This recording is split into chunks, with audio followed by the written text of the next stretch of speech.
Why should you choose Nolf Chrysler-Dodge Jeep and Ram in Fairmont City? Why wouldn't you choose them? At Nolf, their sales are speedy and include upfront and straightforward pricing. If it's service and parts you're after, they have skilled technicians who are factory trained while offering knowledgeable parts experts. Maybe you need Nolf's full service body shop offering top quality collision repair to all makes and models of cars, trucks, vans, and SUVs. Or do you want to cruise the highway in a clean, shiny vehicle thanks to Nolf's detailing service? No matter your needs, Nolf Chrysler-Dodge Jeep and Ram in Fairmont City is there for you. Find out more at nolfchrysler-dodge.com. Welcome to the inaugural edition of Nolf Bites, the show that bites. Here on the YDL Sports Network, we're here at Nolf Chrysler-Dodge Jeep and Ram in Fairmont City. I'm Chris Rossetti. I'm joined by the Mad Dog, Ronnie Geist, along with Doggone Andy Byers. Gentlemen, welcome to the show. Thanks for having us again. Yeah, thanks for taking the time to come down and shoot the show. Yeah, we're gonna have a lot of fun again this year. I think we had a lot of fun in our inaugural year last year. Yeah, we can now say that the show's annual. So, gentlemen, already 1 week down in the regular season of football. It's hard to believe, but we're a week down already, and it was an exciting week of high school football. Some surprises, some streaks that ended, some streaks that started, depending on how you wanted to look at it. Montauk breaks a long losing streak. Union City breaks a long losing streak. Central Clarion has a long regular season win streak end. So it was kind of an interesting go around. I think to defend Clarion a little bit, that was a pretty tough mountain to climb there with Kirkland coming in to visit. Yeah, it's great to see teams schedule games like that, right? Like you love to see that. At the same time, was that game maybe a year late for them? It could be a year late, but also if that's where you're trying to be, that's a good place to start. Put them on your schedule, fight for them, see what happens, and it kind of lets you know where you're at. Unfortunately, there were a couple of one major injury, one possibly other injury there. Beggs is probably lost for the season for the Wildcats. What happened to him? Broke a shin bone.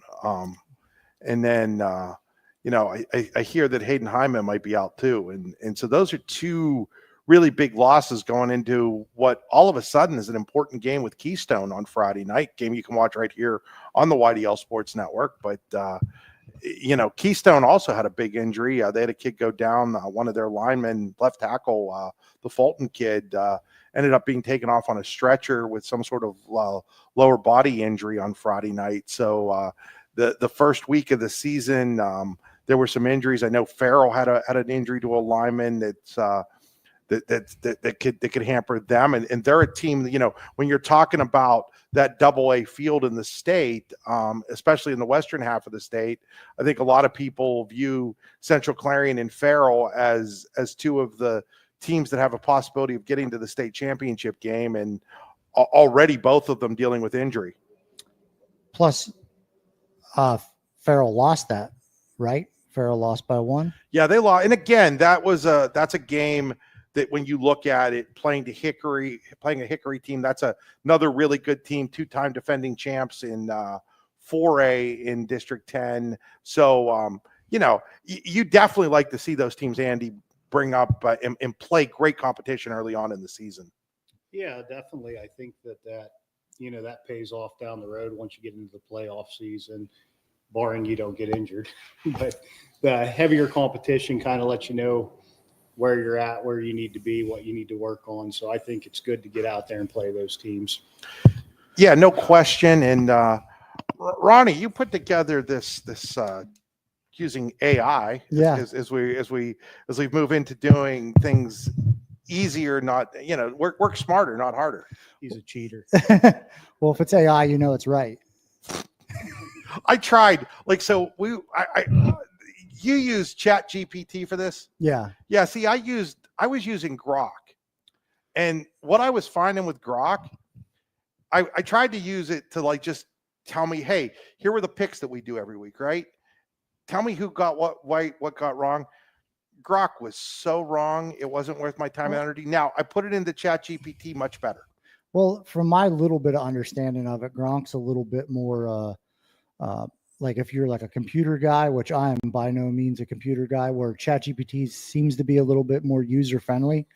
I've tried to use ChatGPT to figure out teams' tendencies and when they run plays and when they don't. And I'm not there yet, but I'm pretty good at figuring out easy stuff. Speaking of easy, Trey Wingard made it look easy for Du Bois. Yeah, what 6 touchdowns?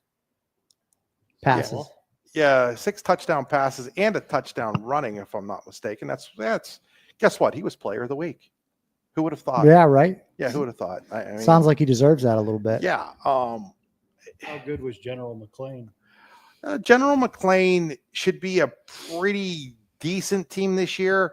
Last year they went to the sub-regional where they lost to Clearfield in 4A.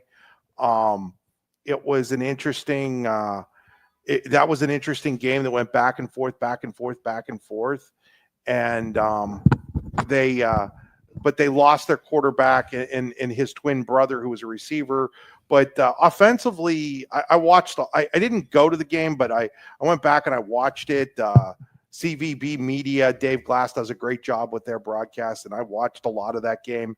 And McClain's got a really nice offense. There wasn't a ton of defense in that game. Probably the 2 biggest plays in that football game. McClain scores with like 11 seconds to go in the first half to tie the game at 28. And Du Bois returns the ensuing kickoff for a touchdown on the last play of the half. Jackson Handley goes 96 yards, I think it was, 94 yards for a touchdown.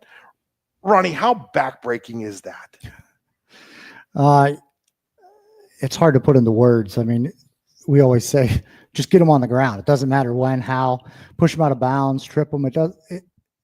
When you are going to go into a half with a lead, especially in a game that's going back and forth like that, giving up that late touchdown's a backbreaker. It's hard to get kids, 14, 15, 16, 17-year-old kids get their heads back into it when something like that happens. Now, to McClain's credit, they got the ball to start the second half, go right down and score a touchdown.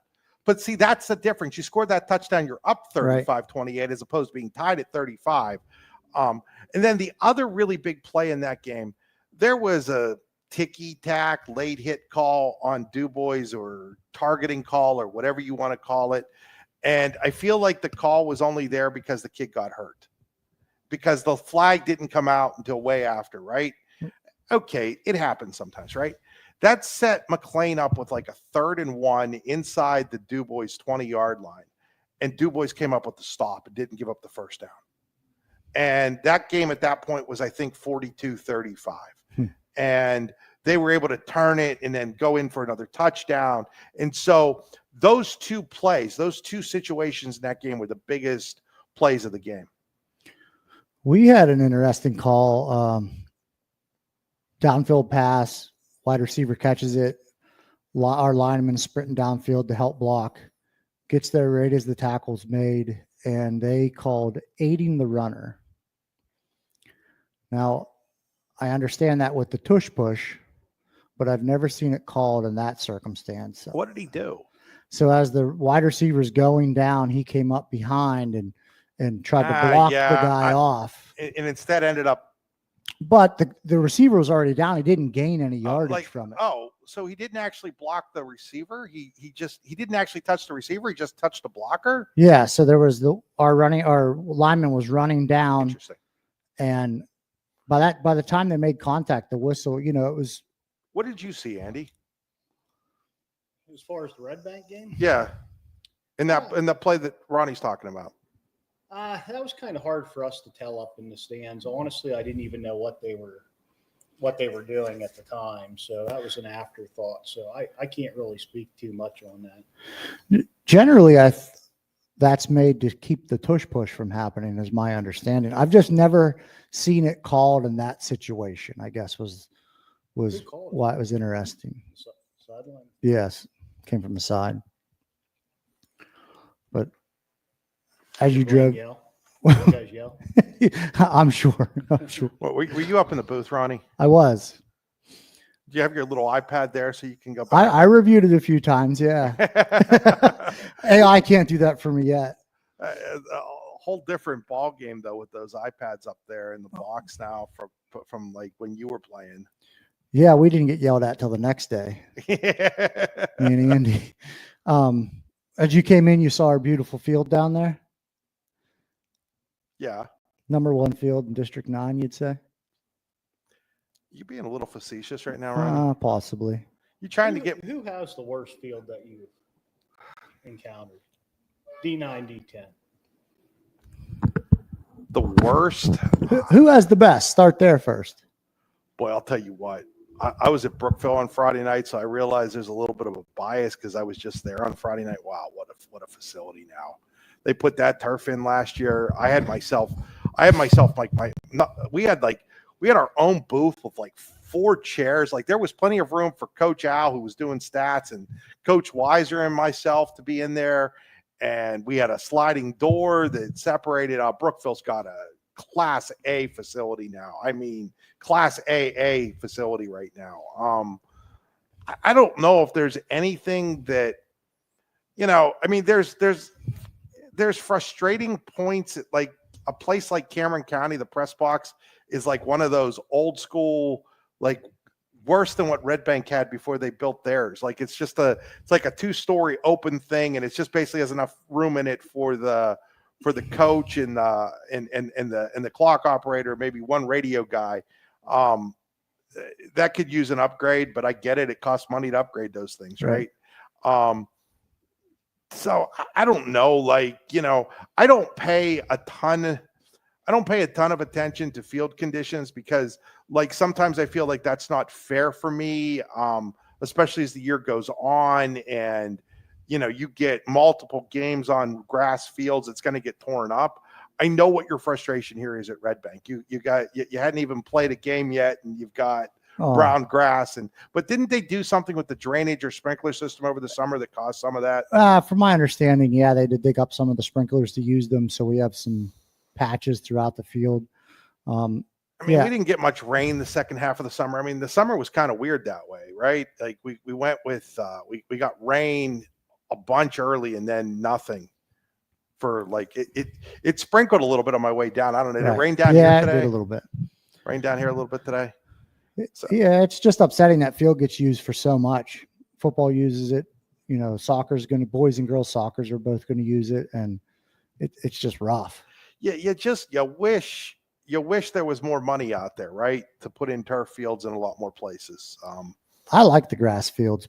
Turfs have their place, obviously, but like a good grass field, Union has a really nice field. I like their field. Yeah, but all they play on it is football. They don't have a soccer team. They, Sure. That's all they're playing on is football. Andy, do you have a preference between grass or turf?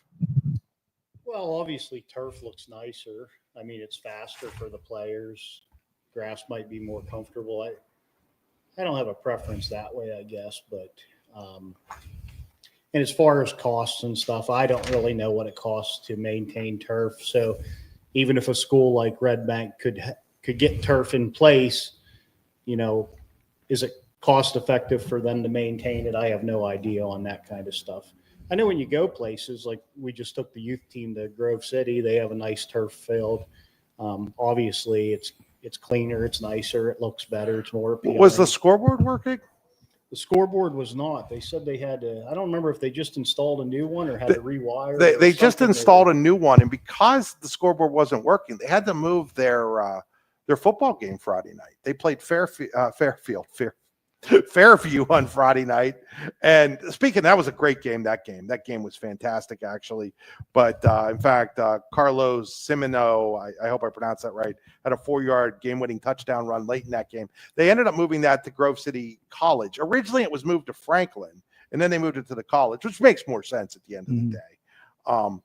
Speaking of the college, I guess Central Clarion's going to play a game at Clarion University late in the season this year. Oh, what's that for? They're playing Butler, and the reason I got for that was Butler's got like 100-person band, and it's the band director's last ever football game because they don't go to the playoffs. You know, they're playing that independent schedule down there in the Whippeal. And they're expecting a large crowd of people coming back because he's been a band director for a long time, is beloved, the whole 9 yards. So kudos to both Joe Carrico, Clarion High School, and Dr. Anderson, the new president at the university, who my understanding is either gave them a really sweetheart deal or is even charging them to have the game there. That's the kind of collaboration that should have been going on for a long time between the university and the schools up here. There's really no reason why it should be looked at upon from the university standpoint. I understand the university has to have priority at their own facilities, Sure, right? But the idea that they charge so much sometimes to these high schools, like District 9 can pay upwards of $1,200 to $1,500 to play basketball there on any given day. And like same with the KSAC. And, you know, I think that personally that bothers me a little bit, like that they're charging those guys. I don't mind them needing to recoup some of their costs because obviously they got to turn the lights on. You got to, you know, pay some people to do security and stuff like that. But, you know, it shouldn't be a situation where it's looked at upon as a moneymaker. I mean, it is, after all, a state school that is funded by, at least partially by taxpayer money. Well, it's kind of hard to get on the high school field sometimes, even though they're paid by taxpayers' dollars. We played several games up at the university, I feel like, through playoffs and stuff. And then I know the basketball teams use the gym several different times up there. So I have no idea what they pay or what's involved for getting them on it, but we have used it and it's been nice on different occasions. Speaking of taxpayer money, boy, is the state government just letting us all down right now. No, couldn't imagine. I mean, you have a constitutional amendment that says you have to have a balanced budget, and you have to have that balanced budget by June 30th. It's August 25th, and we still don't have a budget. I mean, this isn't even a political party thing, right? Like, both sides are at fault here. And like, I got the solution. Redo the constitutional amendment to say these guys don't get paid until there's a budget. How quickly do you think that would get this fixed? Too quick. That makes too much sense. Talking about budgets. So. What month are we in? August. August 25th, almost September. It's hard to believe it's almost September. Yeah, it doesn't feel like it's that late in the year. What'd you guys do for fun this summer? Sold cars at Nolf Chrysler-Dodge. Come see us. Yeah, chased kids around. Took a couple camping trips. Where'd you go camping? My kids are racing, so we go A-work circuit, so just some different places. Go for long weekends. Been to Ohio and around. And anything interesting? Anything you find interesting? Do you do anything other than racing when you go on these camping trips, or you just racing? That's usually it. Sit around and hang out. And other than that, you know, when you have 4 kids, you got kind of a bland life. You just chase them around. A lot of sports. What about you, Ronnie? Nothing big. We take our kids a lot of local places. We like Erie, Waldemere. Okay. Our kids are younger, so like that's a real nice park to take your kids. Up to the Erie Beach. Nothing real big. My wife's going back to grad school, so it's a lot going on. Did you go anywhere? Did you get to the beach or anything like that? No. Or just up to the... Did you go to Presque when you went up to Erie? Yeah, okay. We go up to Presque. Okay, that really counts, doesn't it? Yeah. We got to the Clarion County Fair for a week for 4-H. That's right. That's right here. And that's right here. I mean, you're like literally in your backyard. Right down the road. I took the week off of work for that. I only come in one time. I think. Yeah. Yeah, I did a lot of traveling this summer. I'm not gonna lie. How many ball games you go to? I think it's up to 13 maybe total. Like that includes Pirate games. 13 different parks you've been to? No. I've been to, let's see, this year, major league parks that I've been to, obviously PNC Park, Petco. I think it's called Lone Depot down in Miami. That park stinks. It's not any good. It's like the newest park, and it's like walking into a warehouse. I just don't like it. personally, just my own opinion there. Then just over a week ago, in fact, 2 weeks ago tomorrow, I went out to St. Louis and Kansas City. Got to check out Busch Stadium in St. Louis, Kauffman Stadium in Kansas City. So those were two new ones. The last three, the Miami and then the two Kansas Cities. I'm chasing ballparks. People might not know this has become a goal of mine to get to all 30. Right now, there are 30 major league teams get to their home ballparks, and I'm down to 7 left. So, have you been to Fenway? I have. In fact, I've been to Fenway a couple times and done a tour there as well. My wife and I went to Fenway. A friend of mine was living up there, and we were there the day they caught the Boston Bomber. Oh, how about that? And we went to the game where Poppy made the famous "This is our city." Just by happenstance, right? Not even on purpose, just happenstance that you were there when that happened. That's pretty cool. I hope it wasn't on purpose. Well, it did not when the bombing happened. It was when they caught the bomber. Yeah, that was an interesting trip. We come up out of the train station and it was like a war zone. There was Humvees. It was pretty intense. Yeah, Boston has a lot of history to it, so it's really cool to go to Boston, but it's not my favorite by any stretch. Just the seats are tight. I'm a bigger guy. Right. Seats are tight, and they were made for people in the 19 teens, and 110 years later, we're just bigger people. Everybody's bigger, like we're taller, we're fatter, we're everything, all that. So plus they angle. Yeah, plus they angled in the outfield, and I thought Kansas City, like for somebody like you with little kids, right? You would love what they've got in Kansas City because it's got stuff for your kids to do. They've got a carousel out in the outfield. They've got a mini golf course out there.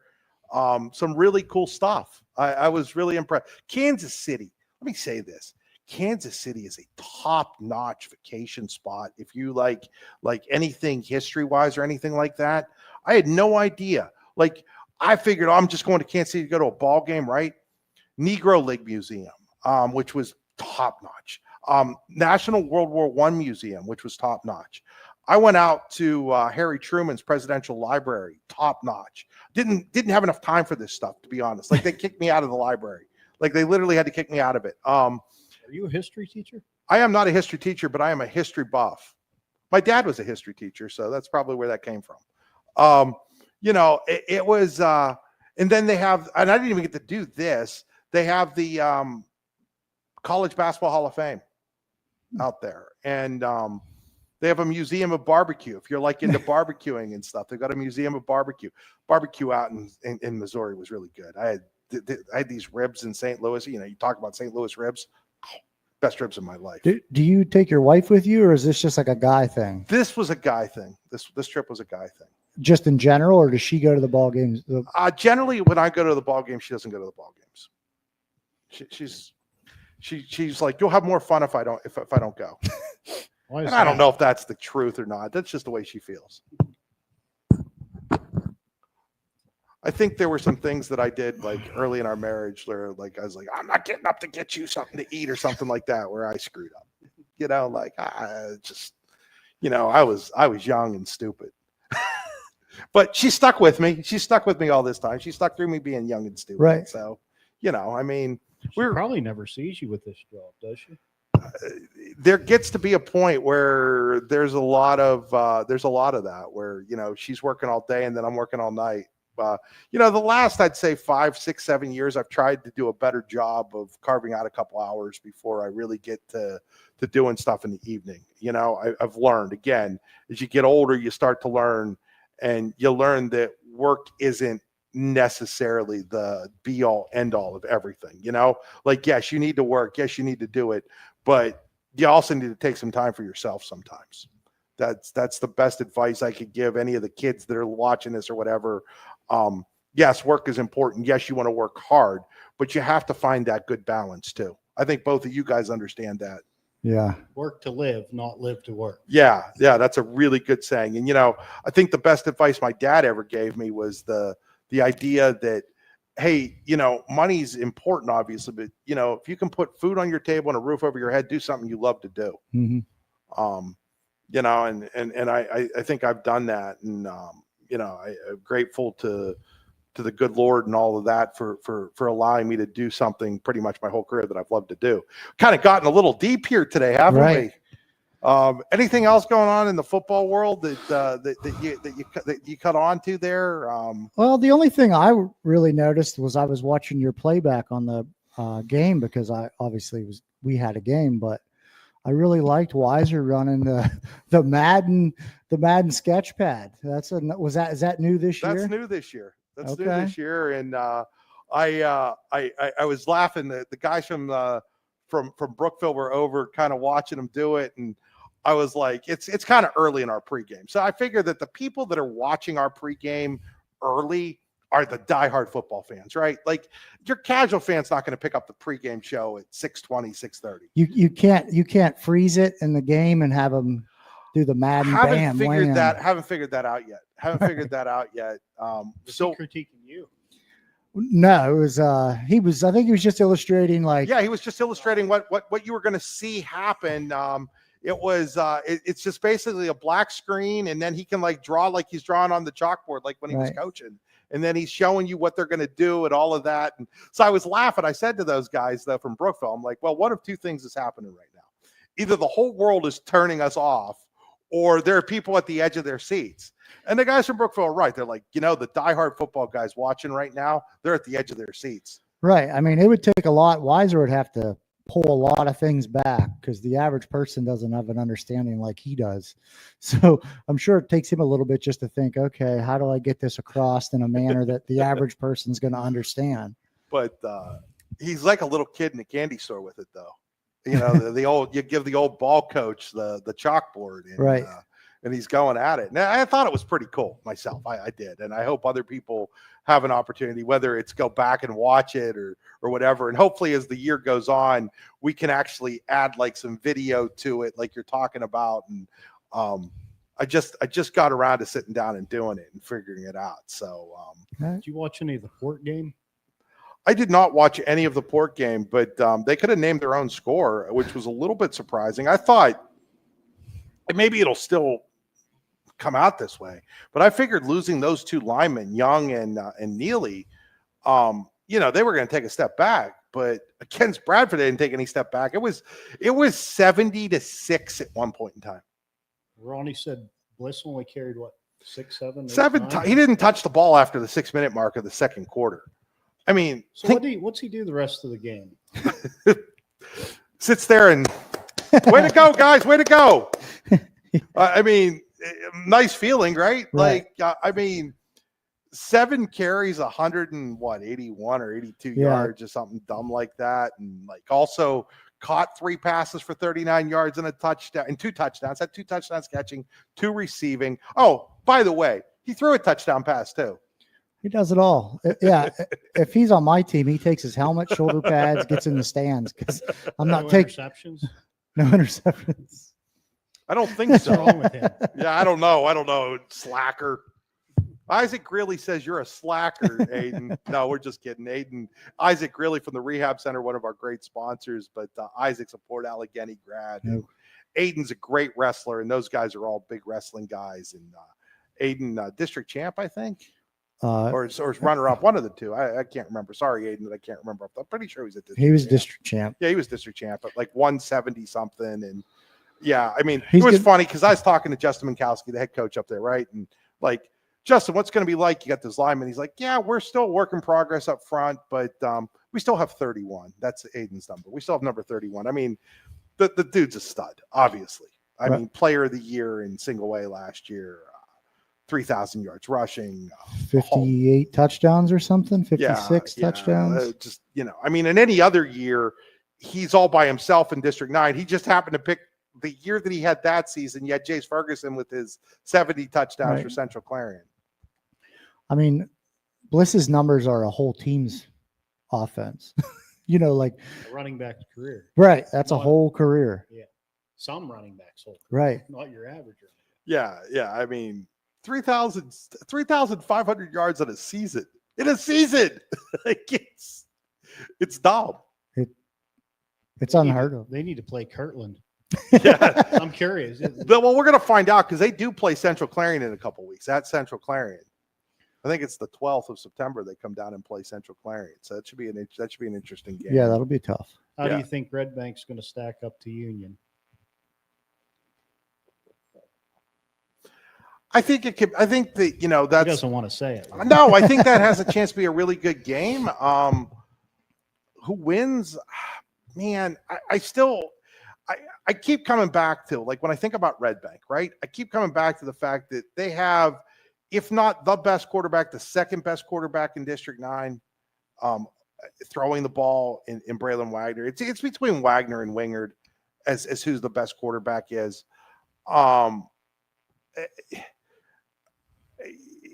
Gonna be a lot. I get a feeling there's gonna be some points in that game.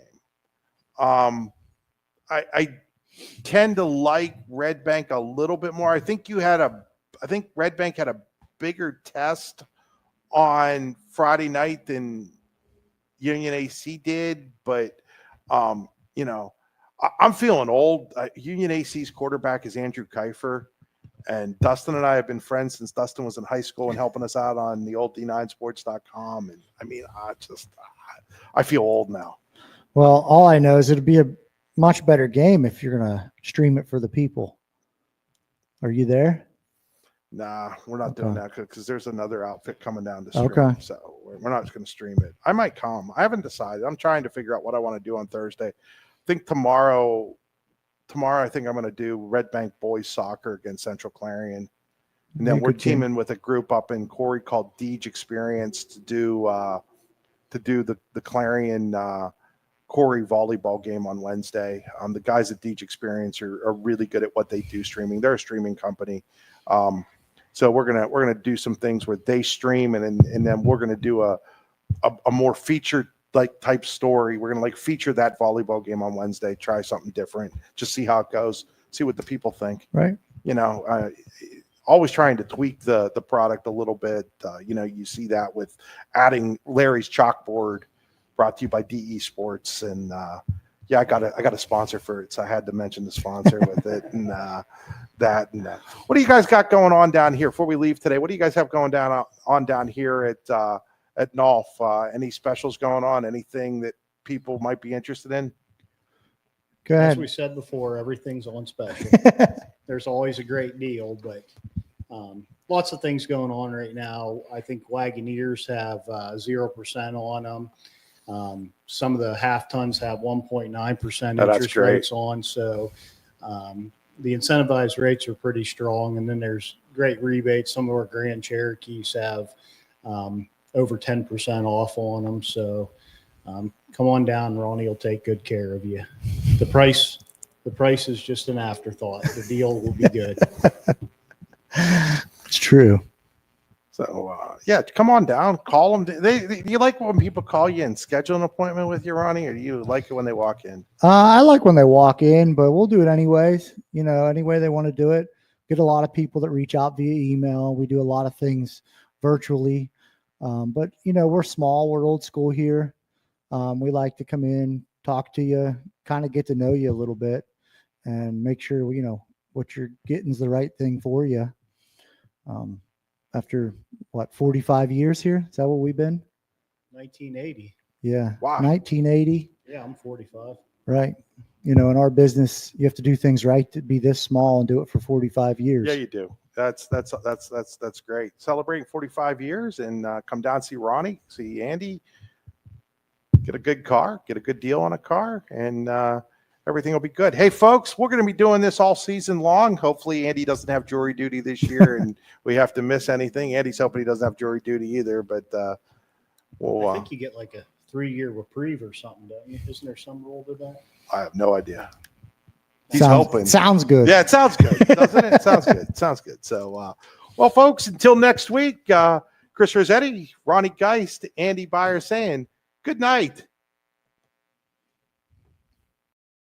Why should you choose Nolf Chrysler-Dodge, Jeep, and Ram in Fairmont City? Why wouldn't you choose them? At Nolf, their sales are speedy and include upfront and straightforward pricing. If it's service and parts you're after, they have skilled technicians who are factory trained while offering knowledgeable parts experts. Maybe you need Nolf's full-service body shop offering top-quality collision repair to all makes and models of cars, trucks, vans, and SUVs. Or do you want to cruise the highway in a clean, shiny vehicle thanks to Nolf's detailing service? No matter your needs, Nolf Chrysler, Dodge, Jeep, and Ram in Fairmont City is there for you. Find out more at nolfchrysler-dodge.com.